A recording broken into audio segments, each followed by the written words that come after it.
শুরু হচ্ছে আজ থেকে ওয়েট লস জার্নির আন্ডারে নতুন সিরিজ মায়ের হাতের রান্না। আজকের menu fish butter fry. Surprise! আজ যে বিষয়টা নিয়ে আলোচনা, যে বিষয়টা দেখানো, সেটা হচ্ছে মায়ের হাতের রান্না ফিশ বাটার ফ্রাই। আমি প্রথম থেকেই যেটা বলে আসছি যে আমি বাইরের ফাস্ট ফুড খাওয়ার খুব বিরোধী মানে কম খাও, একদমই খেও না বা খেতে বারণ করছি তা নয়, কারণ একদমই না খেয়ে থাকা যায় না। কার্যসূত্রে বাড়ির বাইরে বেরোতেই হবে এবং কখন কি খেতে হবে এটা বলা যায় না আমাদের মতো সাধারণ মধ্যবিত্ত ঘরের মানুষজনদের। আমাদের পক্ষে সবসময় ডায়েট ফুড ক্যারি করা সম্ভব হয়ে ওঠে না। তো আমাদের বেশি যেটা জোর দিতে হবে সেটা হচ্ছে বাড়ির রান্না, মায়ের হাতের রান্না। তো আজকে মায়ের হাতের তৈরি একটা রেসিপি ফিশ বাটার ফ্রাই আমার মা বাড়িতে বানিয়েছে। চলুন সেটা দেখা যাক। ময়দা, কর্নফ্লাওয়ার, ডিম আর 1 চামচ বাটার এর মিশ্রণ। আগেই ম্যারিনেট করে রাখা ছিল ভেটকি মাছের ফিলা, ধনেপাতা, রসুন, লেবু, কাঁচা লঙ্কা ইত্যাদি দিয়ে। এইবার মিশ্রণটির সাথে মিশিয়ে সোজা কড়াইতে। মায়ের হাতের রান্না। আপনারা ভাবছেন রাহুল ওজন কমানোর পরামর্শ দিচ্ছে, ওজন কমানোর চেষ্টা করছে। তাহলে এই গাঢ় তেলে ভাজা এই জাতীয় খাবার কেন ভিডিও তৈরি করে সবাইকে দেখাচ্ছে, কেন খাবার পরামর্শ দিচ্ছে? প্রথম কথা বলি, বরাবরই যেটা আমি বলে আসছি যে মাঝে মাঝে মুখ পরিবর্তন করার প্রয়োজন আছে এবং বাড়িতে মায়ের হাতের তৈরি রান্না পরিমাণ মতো সবই খাওয়া যেতে পারে। এই রেডি হয়ে গেছে মায়ের হাতের তৈরি ফিশ বাটার ফ্রাই। এবার এর সঙ্গে আমরা নেব সামান্য কিছু শুকনো মুড়ি, পেঁয়াজ কুচি আর কাঁচা লঙ্কা।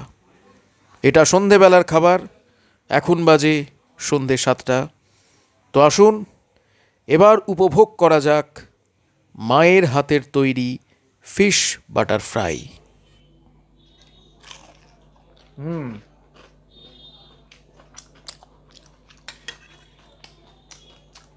এখন এই যে ডিপলি ফ্রাই খাবার আপনারা দেখলেন কীভাবে আমার বানালো বাটার ফ্রাই। এটা ফ্যাট লসের পক্ষে সহায়ক নয়, কিন্তু এখন ব্যাপার হচ্ছে যে প্রথমত হচ্ছে মায়ের হাতের রান্না, এ ছেড়ে দেওয়া যায় না। আর দ্বিতীয়ত হচ্ছে মাঝে মাঝে মুখ পরিবর্তন করার ভীষণ প্রয়োজন আছে। আমি যদি সবসময় কঠিন ডায়েট মেনে চলি তাহলে বেশি দিন আমি মেনে চলতে পারবো না। তাই মাঝে মধ্যে মুখ পরিবর্তন করাটা ভীষণভাবে জরুরি, ভীষণভাবে। আর তার উপরে যদি মায়ের হাতের রান্না হয়, দারুণ। মায়ের হাতের তৈরি ফিশ বাটার ফ্রাই।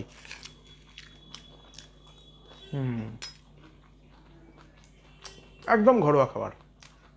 মায়ের হাতের রান্না খেতে কোনো সমস্যা নেই, কারণ মা যখন রান্না করে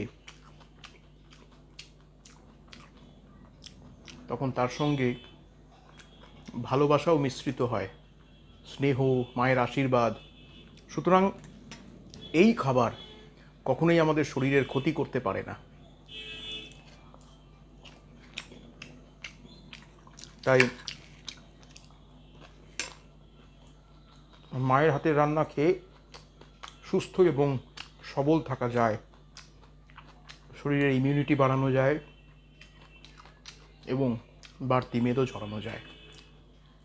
মায়ের হাতের রান্না খেতে কোনো সমস্যা নেই। তবে হ্যাঁ, দেখুন আমি একটাই খাচ্ছি, আমি যদি এখন 4-5টা নিয়ে বসতাম তাহলে সেটা ঠিক হতো না, তখন সেটা ক্ষতি হতো। মাঝে মাঝে মুখ পরিবর্তন করার দরকার। মা রান্না করেছে, আমি অনেক দিন পর আজকে বাড়িতে খাচ্ছি, বাইরে কোথাও গেলে হোটেলে টোটেলে কোথাও কিন্তু আমি গিয়ে খাই না, বাইরের কোনো রকম fish butter fry, fish fry যদি কেউ আত্মীয় স্বজন কেউ যদি নিয়েও আসে, কারোর বাড়িতে গেলে কেউ যদি খেতেও দেয়, তখন কিন্তু আমি খাই না, বাড়িতে খাই। মায়ের হাতের রান্না একদম ঘরোয়া।